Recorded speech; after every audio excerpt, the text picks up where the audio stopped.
Sekali lagi saya ucapkan terima kasih kepada stakeholder CMBS ya, dari mulai depan satpam sampai ke belakang bagian OB dan sebagainya.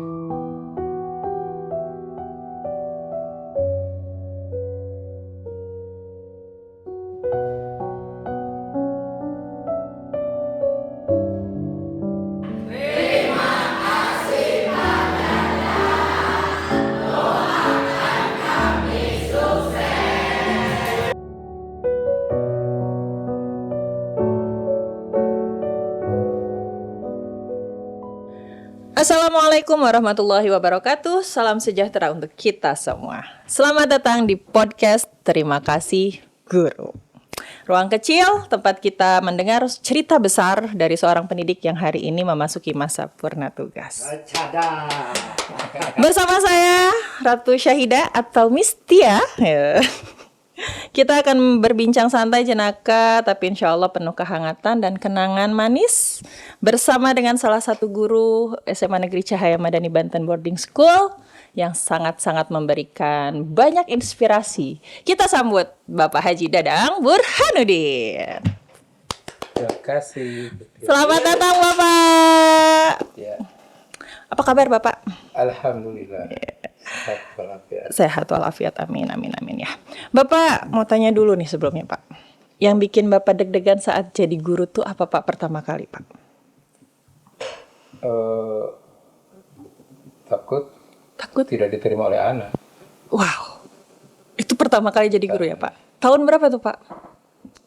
Tahun jadi guru tahun 1990-an. Wah, saya baru umur berapa tahun ya?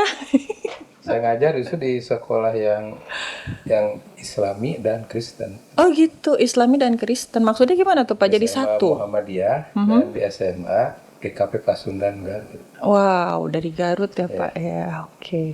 Kenapa tuh Bapak merasa takut tidak diterima Pak? Karena tadi kita harus, guru itu kan pekerjaan seperti artis. Artis ya, wow terkenal ya Pak ya. Jadi teacher is art, itu seni. Jadi kita di hadapan siswa itu harus pandai berperan gitu. Jadi situlah kita, bagaimana peran saya di kelas itu harus semua sudut pandang siswa itu harus bisa menerima kehadiran kita. Baik, iya. Seperti itu. Siap, oke. Pak, kan dari tadi kan Bapak bilang kan takut ya Pak ya, takut tidak diterima. Nah selama berarti dari tahun 90 sampai dengan saat ini 2025 sudah hampir 60 ya Pak ya, berarti ya 60 tahun menjadi guru. Bukan kok 60, berapa tahun tuh ya? Iya, Bapak cerita yang paling berkesan, 32 tahun. 35 tahun ya, 35 tahun Bapak menjadi seorang guru ya Pak ya. Cerita yang paling berkesan dan sering diceritakan ke keluarga Pak selama 35 tahun menjadi guru. Yang paling berkesan dan paling sering ceritakan lagi itu apa tuh Pak? Ada nggak Pak? Ya ketika kita sangat kehadiran kita oleh anak itu diterima dengan begitu nuansa kekeluargaan. Jadi sekat guru dan siswanya tidak ada. Contoh misalkan ketika saya menghukum anak, malah si anak itu bukannya marah, malah datang ke rumah, malah menjadi keluarga, malah semakin dekat.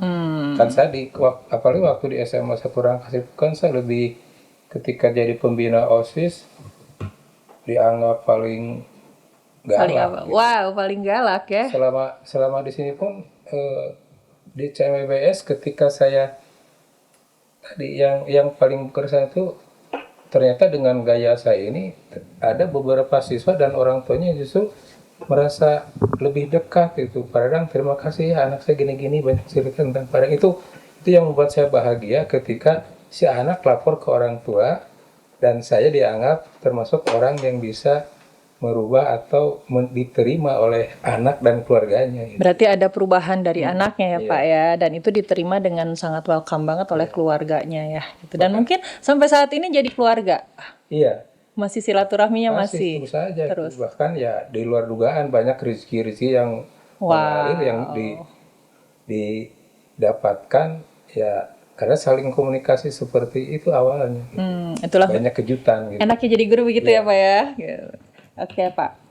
Ada nggak sih Pak kejadian di kelas nih Pak selama 35 tahun kurang lebih itu kan yang dulu tuh bikin pusing banget tuh Pak, bikin pusing kepala Bapak. Tapi kalau sekarang diingat-ingat lagi tuh malah jadi Bapak bikin ngerasa ketawa atau gimana gitu Pak. Misalkan kalau dari dulu begitu ngajar itu suka ada kesepakatan dulu. Hmm. Misalkan ini kalau ada yang pengacau di kelas, Wah pengacau. dia harus keluar. Troublemaker nih ya. Troublemaker. Saya pernah usir anak itu dan sekarang anak itu pernah jadi dekan di Untirta. Wah mantap. Begitu saya telepon dia masih ingat. Hmm. Oh Bapak yang pernah usir saya, terima kasih Pak. Bahkan beberapa jadi polisi yang saya usir, saya gaplok ya waktu itu.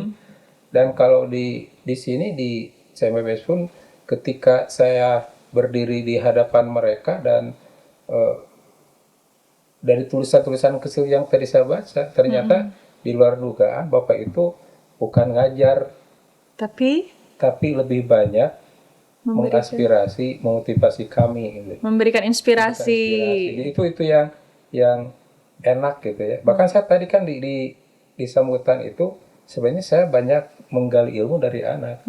Kalau istilah Pak Arief itu, Bapak mah deep learning itu sudah. Deep learningnya sudah. Jadi karena si tiap makalah yang dia buat, ada yang sampai saya heran isinya itu seperti tesis Wah, di keren kelas itu. itu. Keren. Keren ya Pak ya, CMS anak-anak itu keren. Saya kaget gitu Pak. Kritis ya Pak? Kritis. Ada yang di luar kelas 10 saja tuh sih. Ada yang pertanyaannya itu seperti anak yang sudah kuliah padahal baru kelas 10 gitu. Dia cara membahas secara situasi nasional ekonomi mampu. Itu yang saya merasa inilah hasil gitu. Maka saya suka istilah memancing gitu, lebih banyak memancing. Hanya memantik ya, hanya memantik aja. Dikasih pertanyaan pemantik, akhirnya kemana-mana dan itu lebih berkembang lebih lagi ya Pak ya. Oke. Pak, selama 35 tahun menjadi guru Pak, momen paling menyentuh hati selama khususnya di CMBBS Pak, ada nggak Pak? Momen yang paling menyentuh hati tadi ketika ya guru, teman-teman, kepala sekolah memberikan kepercayaan yang sebenarnya saya sudah istilahnya itu ingin menikmati indahnya ngajar gitu ya. Cuman pengen ngajar aja gitu ya. Niat gabung ke sini, tapi ternyata oleh Pak Kepala diberi tanggung jawab yang lebih luas dan itu saya menyentuhnya itu ketika bagaimana sih meminis komunikasi dengan orang tua siswa. Ketika orang tua siswa betul. banyak macam-macam, alhamdulillah dengan manajemen gaya saya, orang tua pas saya berhenti dari humas, Padahal saya terima kasih telah diberi pembelajaran cara berfungsi yang baik dengan berbagai macam proses, tapi Padang belum pernah di komunikasi tersebut menyakiti, menyinggung, sehingga apapun yang beliau katakan diterima yang saya sampaikan ke orang tua itu. Dinetralisir ya, berarti sebagai penetral ya Pak ya. Jadi saya ya alhamdulillah manajemen konflik di situ saya masuk dan menjadi produktif gitu, tidak manajemen konflik yang membuat semakin kacau. Bukan sebagai pemantik lagi ya, pemantik kekacauan, tapi sebagai penetralisir keadaan ya. Gitu. Alhamdulillah. Perubahan dari awal jadi guru tahun 90 nih Pak. Kan beda ya Pak ya, sama tahun 90 kan berarti zamannya sudah masuk Gen Z ya, sudah Gen Z awal gitu kan. Tapi kan kesini-sini tuh kan sampai saat ini tuh kan berbeda ya dengan Gen Z yang sekarang itu. Ada nggak Pak perubahan dari awal menjadi guru sampai dengan saat ini khususnya di CMBBS, terus bagaimana Bapak menyiasati hal tersebut? Oh, total, saya berubah total. Yang tadinya saya menggunakan disiplin keras ke anak itu, ya kalau marah keluar bahasa rangkas bitung khasnya. Berasa sih, saya juga kan 90 tuh kan udah masih SD. Iya. Tapi begitu melihat, saya ingatnya ke bahasa Sayyidina Ali. Jadi Sayyidina Ali ngomong bahwa didiklah anak sesuai dengan zamannya. Sesuai dengan zamannya. Jadi sekarang itu kan tidak bisa anak angkatan Sekarang ini memakai pola zaman Dulu. awal saya jadi guru. Perbedaannya apa tuh Pak? Seperti apa Pak yang sangat-sangat terlihat banget? Dan Bapak itu bagaimana menyiasatinya? Saya secara menyiasatnya masuk jadi relung, kalau istilah teori saya teori kacamata. Jadi saya minjam kacamata siswa, ternyata pandangan siswa itu inginnya seperti ini. Saya kasih pinjam kacamata saya. Kacamata Bapak beneran Pak? Dalam tanda petik Dalam ya. tanda petik ya. Jadi POV tuker, Bapak ya, iya, tukeran nih tukar ceritanya. pandangan. Saya jadi guru inginnya seperti ini. Dan saya tahu persis anak inginnya seperti itu di kelas. Maka dari situ adalah sinkronisasi. Sehingga ya alhamdulillah selama saya ngajar di sini, anak-anak yang istilahnya dalam tanda petik bandel-bandel sedikit ya dengan mudah kita kendalikan. Tidak harus dengan emosi gitu. Tapi anak-anaknya cerdas kan. ya, tapi ada gak sih Pak yang betul-betul membuat Bapak tuh kepancing emosinya banget gitu? Oh itu kasus kalau mereka bohong. Bohong ya. Bohong. Jadi ketika ada kasus bohong ininya Codet. dicodet, dia ngomongnya kan dengan enak, itu nggak sengaja Pak. Kamu jangan bohong, iya Pak. Kamu udah bilang nggak ke Ibu Fajar? Udah Pak, ini udah dihukum. Padahal Belum. tidak. Belum. Akhirnya saya rekam, sampaikan ke orang tuanya, ke Ibu Fajarnya, karena saya orang tuanya kenal gitu, supaya ini anak nanti seperti ini gitu, supaya tidak di rumahnya nyantai-nyantai saja pada posisi anaknya seperti itu. itu. Berarti betul-betul memang penanaman karakter ya Pak Iya. ya, karakter untuk mereka kalau misalkan tidak dari sekarang tidak dididik untuk bisa kejujurannya, ke depannya nanti akan seperti apa ya, gitu ya Pak. Pak, kan Bapak sekarang udah memasuki masa purna tugas nih Pak. Rencana setelah purna tugas ini apa Pak? Jadi setelah purna tugas saya insya Allah walaupun sekarang masih berbagi dengan organisasi di Perserikatan Muhammadiyah, kemungkinan besar nanti lebih posisi waktunya banyak gitu. Jadi Sehingga ya karena memang sudah tidak ada, tidak mendua lah tidak ya. mendua, gitu. Jadi tidak manajemen waktunya lebih mudah ngaturnya, Lebih leluasa. Jadi kebetulan ya alhamdulillah saya di Muhammadiyah di wilayah saya wakil ketua pimpinan wilayah Mulia Banten. Kemudian oleh pimpinan pusat saya dipercaya jadi sekretaris BPH Universitas Mulia Air Fahrudin. Juga di situ saya masih mengabdikan diri 2 mata kuliah Pancasila dan Kewarganegaraan. Ya mudah-mudahan dengan adanya aktivitas itu masa purna saya ini tidak sia-sia, itu masih banyak waktu-waktu yang Tetap produktif yang pasti ya Pak. Jadi bukan hanya diam ngedukluk di rumah ya Pak ya, atau nganterin ibu pulang pergi ke sekolah. Orang-orang kan nyangkanya gitu, Bapak saya nanti bakal nganter ibu pulang ke sekolah. Sekarang pun saya seperti itu. Oh masih seperti itu Walaupun tetap. berdinas, saya tetap menyempatkan antar pulang istri itu ya masih gitu, karena ya tadi dengan siapa lagi kita. Karena tadi aja kita mau podcast, ibu udah nanya ya ada di mana. So sweet banget sih Pak, ya Allah. Kemudian di lingkungan saya ketika jadi RW bikin yayasan. Pas lepas RW, saya didorong lagi oleh masyarakat untuk pegang yayasan. Ya alhamdulillah punya masjid, punya PAUD, punya madrasah, ada pengelolaan kuburan. Waktu saya jadi RW beli tanah 2000 meter, kita manage kuburannya tertib, yang laki-laki, yang perempuan, yang khusus berarti gitu ya. Khusus. Ya alhamdulillah tadi saya ingin gitu memanfaatkan sisa usia ini dengan tadi Horunas Anfa Umulinas. Bagaimana saya ini bermanfaat bagi untuk yang lingkungan, lainnya, untuk keumatan. Betul, siap. Yang penting tetap produktif dan sehat ya Pak ya. Amin. Pak, minta nasihat nih Pak nasihat paling jitu yang bisa Bapak berikan, bisa Bapak sampaikan kepada kami guru-guru di CMBBS khususnya ya Pak ya gitu kan, apalagi kami ini kan masih rentangnya masih jauh banget nih Pak ya gitu. Kebilangnya masih muda banget lah ya gitu. Kira-kira Pak nasihat jitu dari Bapak untuk kami menyikapi anak-anak saat ini dan untuk kami bisa ke depannya bisa lebih baik gitu. Seperti apa Pak? Saya di kelas pun sering digambarkan ke anak. Hidup tanpa perencanaan sama dengan merencanakan kegagalan. No. Kayak grafik gitu ya. Dari 0 sampai 40 turun ke bawah. Mau jadi apa kamu usia 40? Teman-teman guru pun harus begitu. Ada target, ini usia 40 jadi apa? Kalau usia 40 masih posisinya maaf ya kurang begitu bagus, terus back to who? Bagaimana anak supaya tidak seperti kita nasibnya? Anak kita ini harus lebih hebat. Makanya saya dengan istri itu mempola.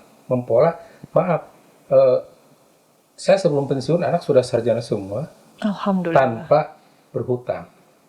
Kami tidak berani dan memang prinsip kami tidak mau menggunakan dana riba itu ya untuk karena dianggap ada hadis atau Quran saya lupa lagi, untuk urusan pendidikan itu Allah akan membuka rezekinya.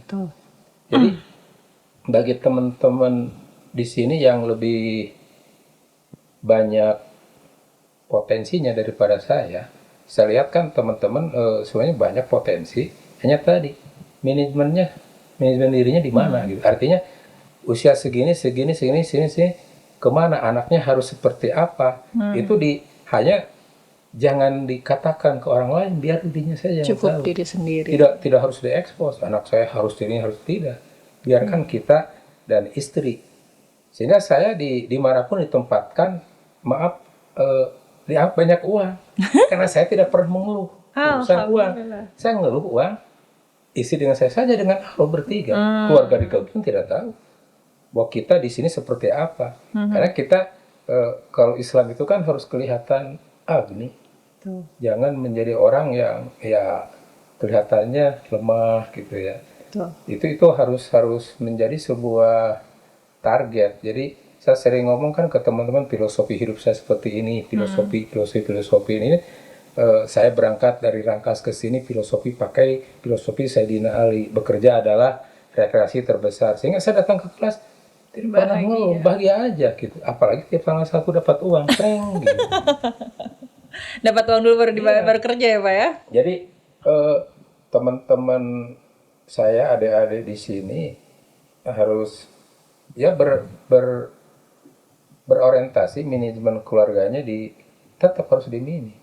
Jadi sehebat apapun kita mendidik anak di sekolah, kalau keluarga kita sendiri tidak diminis, masa depannya ya sebuah kegagalan. Tapi harus yakin kalau guru itu keyakinan saya dan istri, kebarokahannya itu.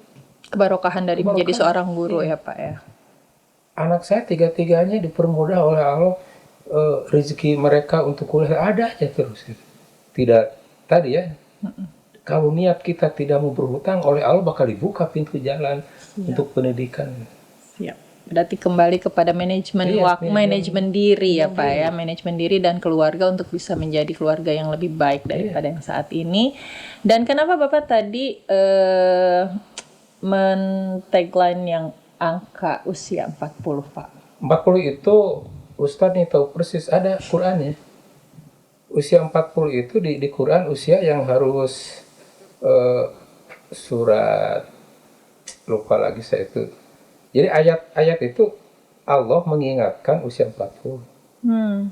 Tapi setelah kita refleksi, Rasul usia 40 dapat jadi Rasul. Jadi Rasul, betul.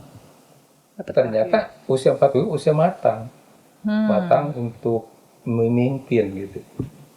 Jadi kesananya kan setelah usia 40 itu di grafiknya itu menurun. Dan sifat-sifatnya itu hampir sama dengan sifat usia yang naik.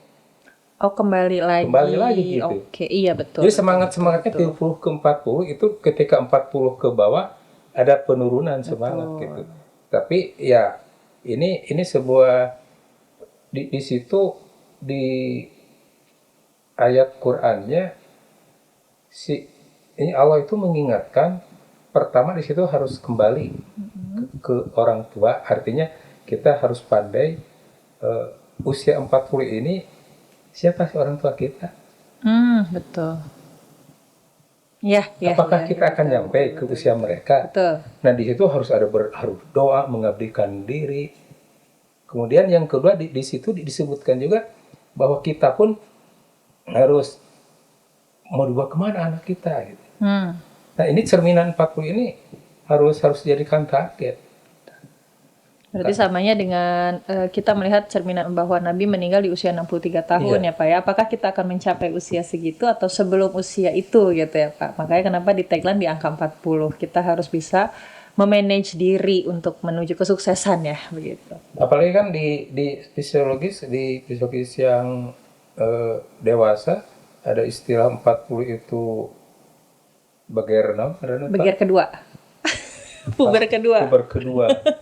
Kan di situ kalau usia 40 puber keduanya tidak bisa dikendalikan bisa bahaya. Betul. Keluarga bisa hancur. Betul, Pak. Masa depan bisa hancur. Betul. Tapi ketika usia 40 matangnya betul-betul bisa digunakan untuk kebermanfaatan, keumatan, kembali ke keluarga. Karena tadi saya sering ngomong di kelas, saya tidak perlu datang ke rumah kalian untuk tahu siapa orang tua kalian. Cukup melihat anaknya ya Pak. Kamu saya lihat, Anda itu dibuat seperti ini oleh orang tua. Dipola ya Pak. Karena hadis Nabi jelas akan menjadi Majusi, Nasrani, Yahudi tergantung orang tua. Artinya yang membuat kamu seperti orang tua. Hadis. Kemudian kalau lihat teori tabula rasa, anak itu seperti kertas yang bersih. Betul. Yang menulisnya. Yang menorehkan. Jadi teman-teman guru yang saya banggakan ini adinda yang sedang menuju usia itu 40 harus lebih introspeksi diri, manage ulang nih, refleksikan semuanya agar ya maaf apakah teman-teman mencapai seusia saya dan setelah seusia saya sudah pada duluan ya, kemudian keluarga seperti apa gitu. Dan satu lagi, jangan pernah berpikir bekerja untuk mencari uang. Pasti kecewa dan pasti susah. Berarti jangan berpikir untuk dunia ya. Iya. Kalau kita bekerja hanya untuk mencari duniawi, itu pasti kecewa dan susah. Saya tadi kan berangkat dari Rangkas ke sini piknik, bukan ingin dapat gaji, tapi ternyata bukan pengen dapat kado ya Pak. Iya. Ternyata dapat serti, dapat pinjaman dari Pemda, dapat tuta, dapat. Alhamdulillah. Saya sering ke anak, kenapa Anda tidak mau jadi guru? Memang guru uangnya kecil, tulis tuh berapa Bapak dapat. Anak-anak pada kaget. Tapi yang paling hebatnya guru apa? Tadi keberkahan ya. Keberkahan. Saya pernah nanya, pernah dengar nggak ada guru yang tidak makan? Enggak. Pasti bisa makan. Guru ustadz itu nggak ada yang guru ustadz sampai kelaparan keluarga, nggak ada. Betul Pak. Jadi itu teman-teman tetap semangat untuk ya di sisi lain memanajeri untuk karirnya, di sisi lain bagaimana supaya keluarga kita pun terangkat gitu. Terangkat derajatnya juga ya Pak. Oleh pekerjaan kita. Amin. Mudah-mudahan kita bisa mengikuti nasihat Bapak itu. Kalau untuk anak-anak Madanian Pak, nasihatnya seperti apa nih Pak? Untuk anak Madanian kan saya masuk ke sini dengan rekam jejak Madanian yang begitu oleh masyarakat dicap sekolah unggul. Itu berat sebenarnya. Tapi saya melihat anak-anak di sini justru tingkat kreativitas anaknya tinggi. Yang harus dilakukan oleh anak-anak di sini hampir sama dengan gurunya. Bagaimana dia pandai memanage waktu. Betul. Jangan sampai di sekolah, di asrama, waktunya itu banyak waktu luang yang sia-sia. Terbuang sia-sia, betul. Karena kalau kaitkan dengan qad aflaha mu'minun alladzina fi sholatihim muhsinun alladzina fil ardi muradun. Jadi salah satu ciri orang mukmin itu jangan harus menghindar dari perbuatan yang sia-sia lagu. Ini manfaat tidak. Jadi anak-anak kita di sini harus oleh teman-teman sebagai pendidiknya diberi tiap waktunya harus ada manfaatnya, Manfaat. bukan waktu yang sia-sia. Betul. Berarti tetap ya anak-anak dengarkan nasihat dari Pak Haji Dadang bahwa manajemen waktu itu adalah hal yang paling utama untuk bisa kalian lakukan ya. Bapak, closing statement dari Bapak. Eh, saya sebagai guru dan pendidik yang masuk ke lingkungan sekolah unggul CMBS merasa di sini banyak sekali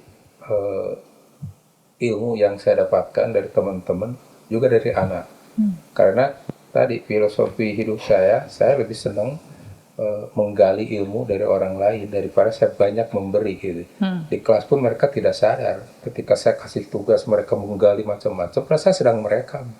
Yang saya tidak tahu, tahunya dari anak. Dan ini artinya kita jangan gengsi mencari ilmu gitu. Dari siapapun, yang penting ilmu tersebut bermanfaat bagi kehidupan kita, baik dunia maupun akhirat.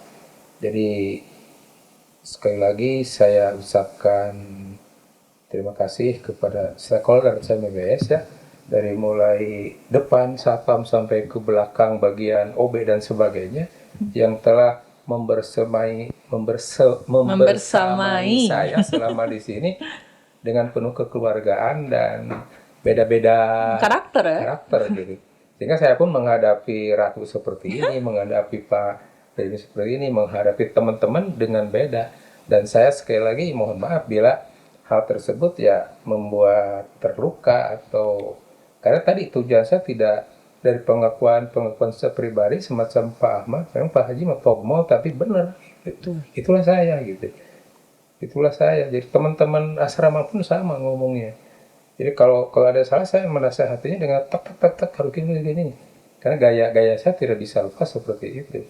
Mudah-mudahan tadi bisa merubah, terutama diri saya sendiri lebih baik, dan teman-teman di sini CMBS lebih unggul, dan didoakan semoga menjadi sekolah yang masuk Garuda ya. Amin. Kan dengan Garuda nanti akan lebih sejahtera, lebih unggul, lebih hebat.